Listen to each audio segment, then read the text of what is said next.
You're listening to the Virtually Free Podcast, a place for all you digital nomads and freedom chasers out there. Get the real talk on what it's like to make a living online. Want to ditch the 9-to-5, vacation on your terms? Discover the ins and outs of freelancing? Then you're in the right place. And now your host, Amy Damone. Welcome back to episode 8 of the Virtually Free Podcast. Today we have episode 5's guest, Erica Lerman, back with us. She is going to be answering the eternal question, WordPress or Squarespace? Enjoy. Welcome back to part 2 of my interview / wonderful chat with Erica Lerman. Welcome back. Thank you. So glad to be back. And just like you probably imagined, listeners, we're going to be getting to the nitty-gritty about websites again, because I know how important it is. And I know there's so many questions that you have right now, especially if you're in the very early stages of building your business, especially if you're building an online business. Do you go with Wix? Do you go with Squarespace? Do you go with WordPress.com, WordPress.org? Do you go with Shopify? Literally, the opportunities are endless and incredibly overwhelming. So Erica is here to kind of break down the platforms, kind of give insight into which ones are better suited for what businesses, and, maybe some, insider, deets on these wonderful platforms. So I'm excited. So Erica, tell me, what are the major platforms that we're experiencing these days, the most popular? Mm-hmm. Well, you definitely named probably a majority of the ones that people are familiar with in the intro there. You have your kind of really simple drag and drop, what's called like a WYSIWYG. What you see is what you get editor style type ones, which is the Wix, the Weebly's of the world.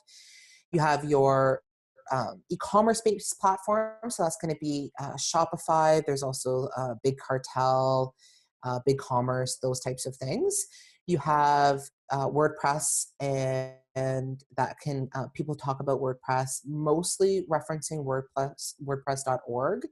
And then you have WordPress.com, and I can go into a bit of detail about what those differences are in a sec. And then you get into specific types of sites dependent on what your business model is. So if you sell e-courses, you might be looking at Thinkific or Teachable.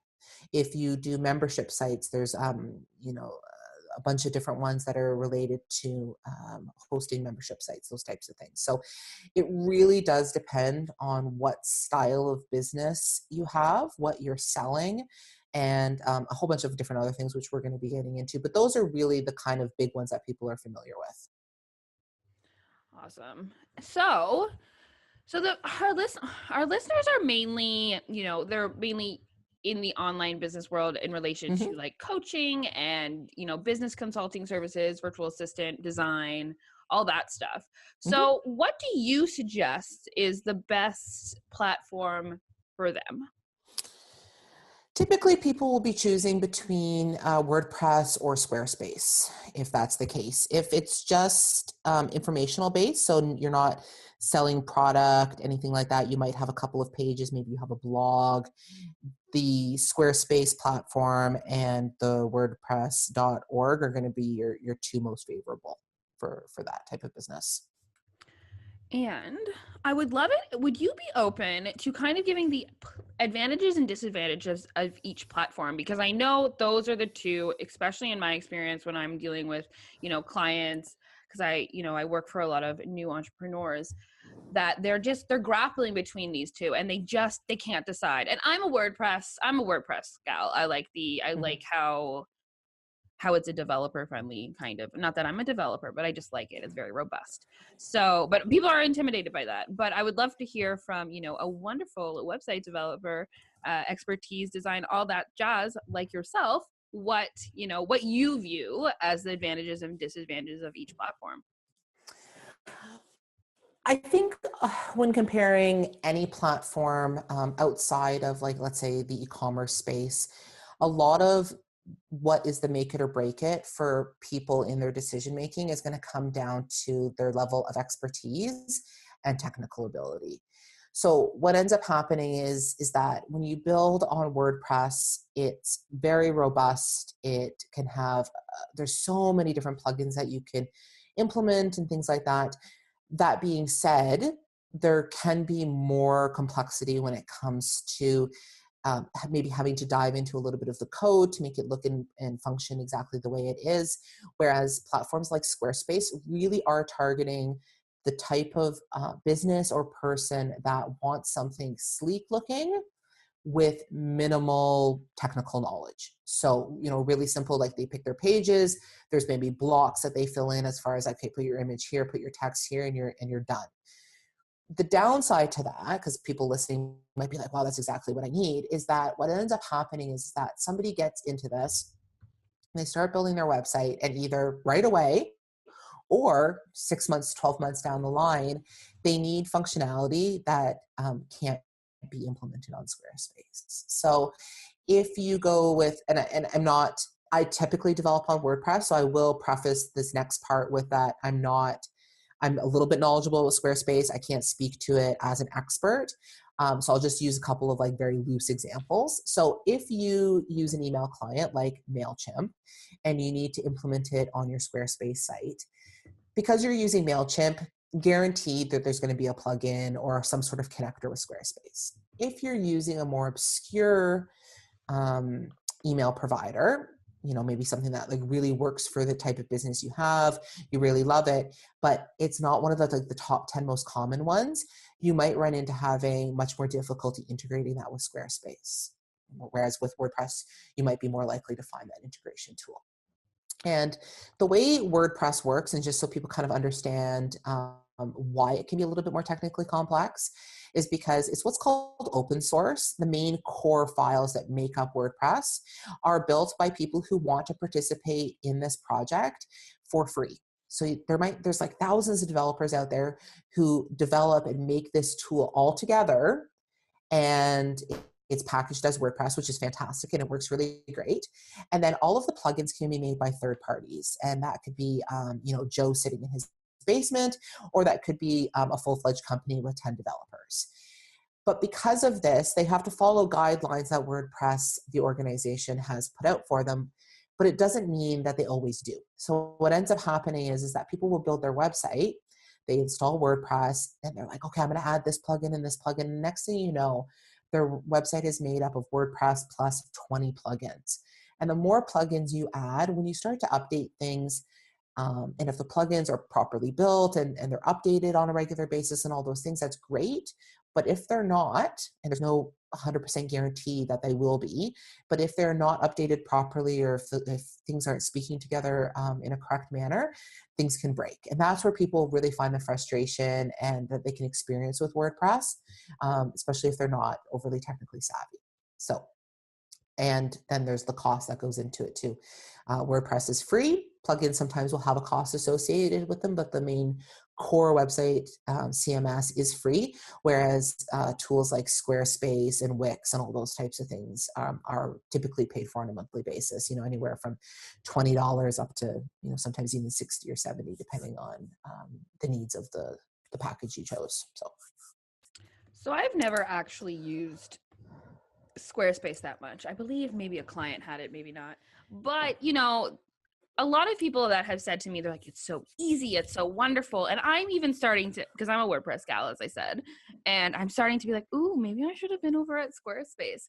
But I also heard this, and I would love to know if you know this. I know you said you're not an expert, but I did hear yesterday that MailChimp is actually the only provider that integrates with Squarespace.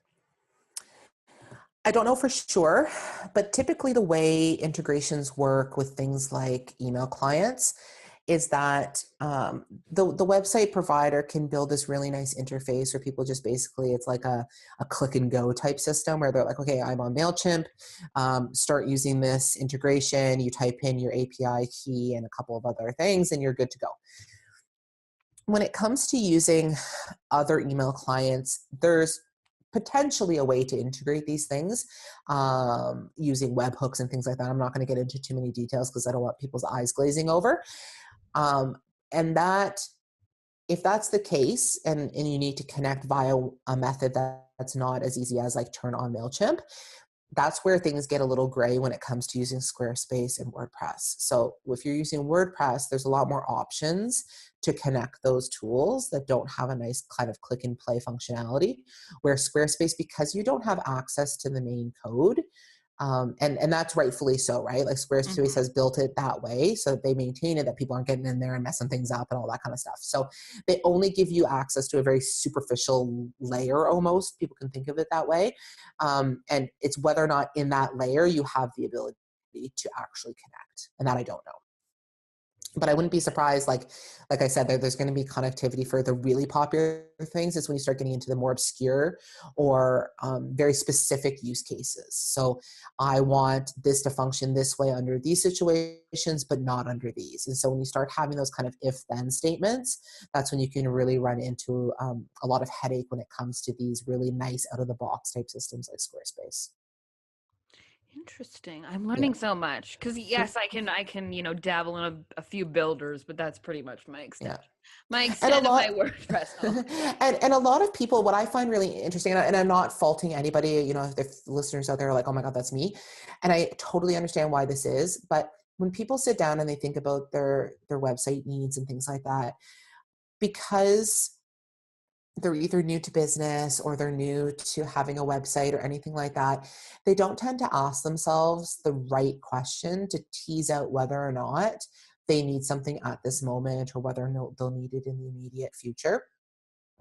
So having a conversation, whether or not it's kind of a free pro bono conversation or something that you pay for an hour or two, but I really advise people to like sit down. If your business coach is really technologically savvy, really into webs type stuff, or sitting down for an hour and having a discussion with a web developer to kind of suss out these are your needs and have you thought about these questions related to your needs. So if one of the things that you need on your website is you need a blog and you need the ability to sell physical products, for example, and what kind of questions need to be asked and answered related to selling physical products, where are you shipping to?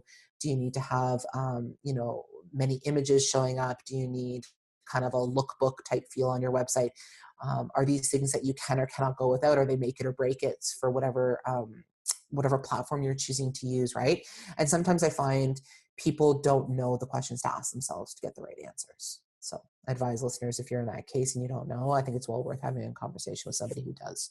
So now I won't ask you to, indulge the audience with all the questions, but what would be the main question that you would ask? When deciding what platform to go on? Yes. I guess it boils down to how are you making money?